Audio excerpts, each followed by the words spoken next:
kaffefiltre, bleer, vatpinde og alle de andre ting, som folk tankeløst skyller ud i toilettet eller andre afløb. Og en gang imellem så snyder vatpindene, og så tager de altså turen nedenom resten og ryger direkte ud i resten af systemet. Og det er ikke meningen. Det er meningen, at resten her, den skal fange de større og de faste ting. Og nogle gange er det vilde ting, som mobiltelefoner, gebisser og flere andre ting. Alle mulige forskellige ting, som vi kan se her, fiskehoveder osv.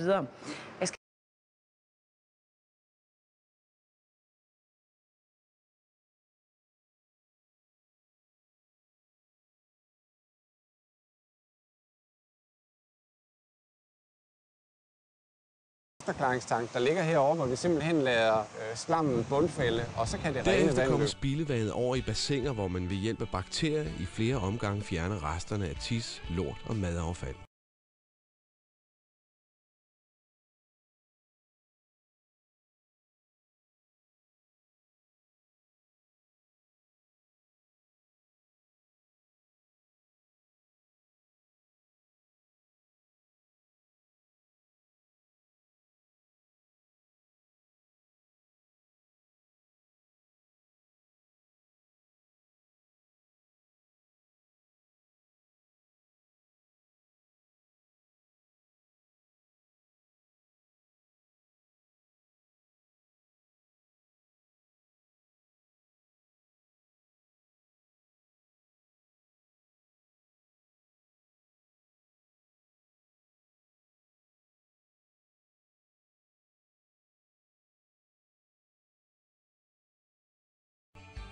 Nu ser spildevandet næsten rent ud, men der er stadig rester af fosfor fra opvaskemidler og lignende tilbage.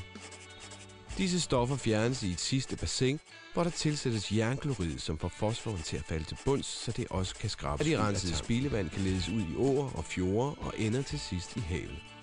Og derfor er det afgørende, at vi gør vandet så rent, at vi kan tillade os at sende det ud i naturen igen. Der går kun 24 timer fra spildevandet det kommer ind op ved resten, og indtil det igen strømmer ud i åen her. Jeg må sige, at jeg er blevet noget overrasket over, hvad folk de dog kan finde på at presse ned gennem toilettet.